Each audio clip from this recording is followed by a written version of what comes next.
Unluckiest people of all time. Another day, another top 10 video coming at ya! Today, we are counting down the 10 unluckiest people of all time. For whatever reason, whenever calamity strikes, both tragic and comedic, some of these folks seem to be at the epicenter of it all, while others just can't win for losing. Starting off our list today at number 10 is Great Britain's unluckiest man. Number 10. Calamity John. John Lynn, or Calamity John as he's come to be known, wields a nickname that could not be more appropriate. The 54-year-old industrial cleaner has had more bad luck in a few years than most would have in an entire lifetime. As a child, he fell off a horse-drawn carriage, only to be run over by a delivery van shortly after. In his early teens, on the fateful Friday the 13th, he broke his arm when he fell out of a tree, and on his way back from the hospital, the bus he was riding in crashed, during which he broke the same arm in another place.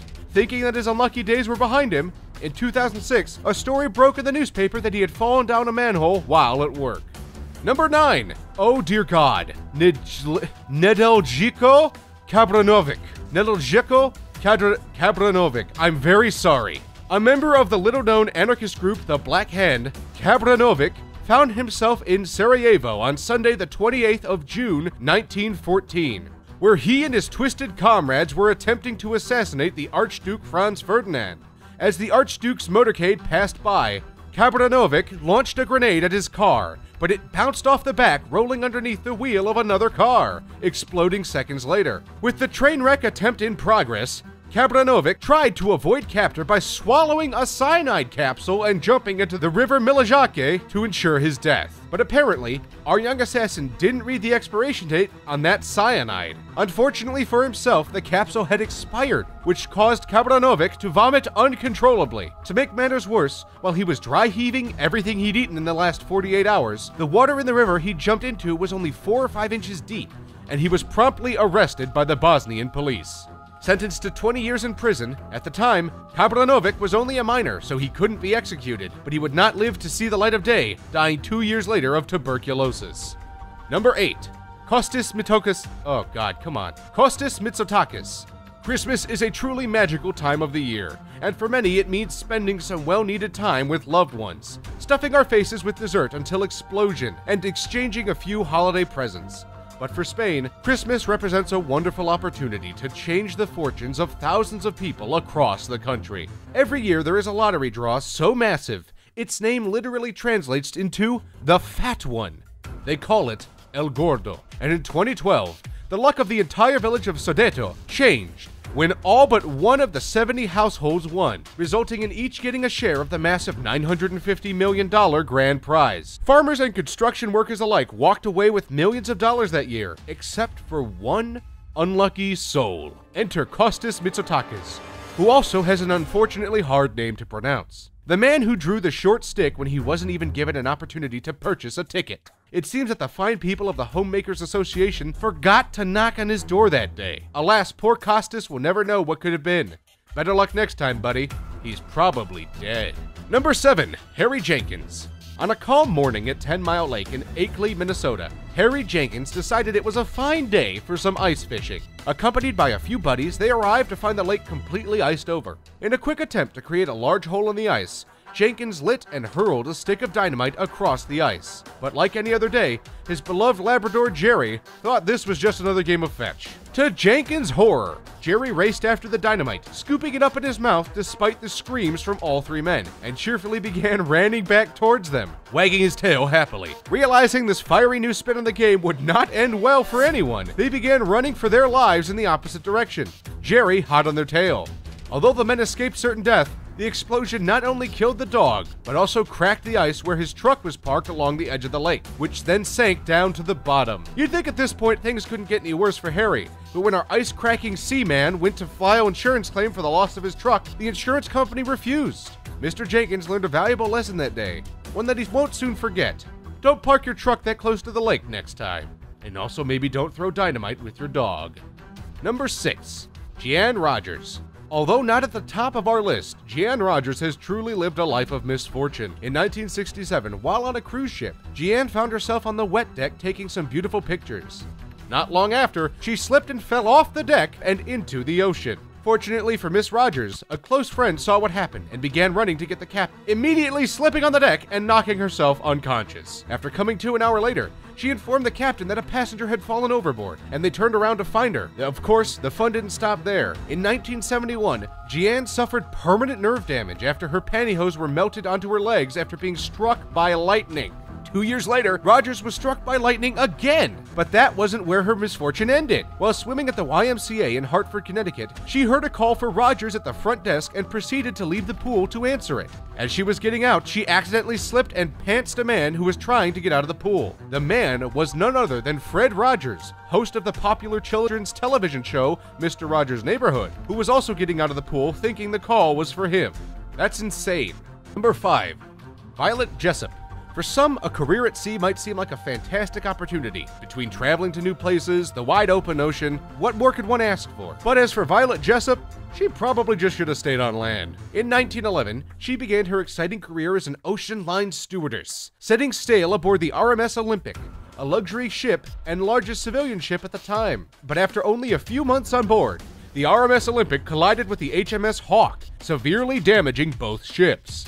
A year later, on April 10, 1912, Violet boarded the RMS Titanic to... well, do I really need to tell you where this one's gonna go? Unfortunately, the boat sank to the bottom of the ocean, but Violet ultimately survived that fateful day. However, determined to continue her illustrious career as a ship-sinking survivor, 4 years after the sinking of the Titanic, Violet was on the HMHS Britannic when it sank on November 21, 1916. Hitting a sea mine and sinking to the depths of the sea, Violet jumped off her lifeboat to avoid being sucked into Britannic's propellers, but she was sucked under despite her best efforts. After striking her head and unconsciously surfacing, she was thankfully rescued by lifeboats shortly after. She certainly learned her lesson from her previous 2 adventures, because just before she evacuated from the HMHS Britannic, she grabbed her toothbrush, because she claimed it was the something she wished she had done during the sinking of the Titanic. Because isn't that what every fresh disaster survivor desperately wishes for? Minty fresh breath. Number 4. Henry Ziegler. Few top the bad luck of Henry Ziegler, but perhaps his graze with death was only foreshadowing his inevitable demise. After breaking up with his sweetheart in 1883, she became so distraught that she unfortunately killed herself. Enraged, the woman's brother vowed that he would do whatever it took to get revenge and kill Ziegler. Shortly after his sister's death, he tracked his prey through the woods and shot him. Once he believed he was dead, the brother then took his own life. However, Ziegler did not die. The bullet had only skimmed his face and plowed straight into a tree behind him. But of course, our woeful tale does not end there. Determined to rid the memories of his past, Ziegler decided to cut down the tree, the bullet still buried within the bark. But rather than just get an axe and start hacking away, Ziegler determined the job was too tough for standard instruments. He opted then to blow up the tree with a few sticks of dynamite. You see where this is going, don't you? The explosion sent the bullet flying straight into Ziegler's head, killing him instantly. It would seem that he found himself in a classic game of dynamite, tree, and idiot. But unfortunately for Ziegler, tree beats idiot. Number 3. Tsutomu Yamaguchi. Tsutomu Yamaguchi has had some seriously huge loads dropped on him. Okay, that sounds a little wrong, but I'm not kidding. Recognized as the only official survivor of the Hiroshima and Nagasaki atomic bomb blasts at the end of World War II, Yamaguchi, a young engineer, was visiting Hiroshima on August 6th, when seconds after getting off a tram at 8:15, he saw a massive flash of light and was knocked to the ground by the force of the bomb, passing out as it detonated 600 meters above the city. Yamaguchi, who was only 2 miles away from ground zero, suffered serious burns to his upper body and a perforated eardrum. He spent the night in an air raid shelter, with people dying and screaming in pain all around him. The following day, Yamaguchi navigated through the debris to catch a train 180 miles back home to Nagasaki, which, like Hiroshima, was an important industrial and military base. But unfortunately for the engineer, at 11:02 a.m., once again less than 2 miles from the center, Yamaguchi saw that familiar flash of light. This time a 25-kiloton plutonium bomb exploded above Nagasaki, throwing Yamaguchi to the ground. As well as almost total deafness in one ear, his skin wounds were bandaged for 12 years, but he ultimately lived to be 84 years old, passing recently in 2010. Number 2. Melanie Martinez. For most people who live on the coast of the Gulf of Mexico, hurricane season is something you just get used to. But for Melanie Martinez, it seems her homes have hurricane magnets installed just as soon as she buys them. Over the course of 40 years and 4 different hurricanes, Martinez lost 4 different homes while living on the floodplains of Louisiana. But then, a shining light rained down upon her, and it seemed like her luck was finally turning around when a reality TV show called Hideous Houses selected her humble abode in Braithwaite for a full makeover. Their team spent a whole week and $20,000 to transform the Martinez house into a dream home, with a new kitchen, new cabinets, and all new appliances, complete with a 50-inch smart TV. Unfortunately, newfound luck was short-living when on Wednesday, August 29th, the 7th anniversary of Hurricane Katrina, the Category 1 Hurricane Isaac swirled across the Gulf and swallowed up her new home. Luckily, the family, along with Martinez's 5 kittens and 3 dogs, were rescued by boat. You'd think after 5 homes she'd move to high ground, but hey, she's always maintained her love for living in Louisiana. Melanie, we hate to see you keep wiping out. To wrap up our list, we have one of the most electrifying people I've ever heard of. Roy Sullivan. They say that lightning never strikes the same spot twice. And for the most part, that seems to be true.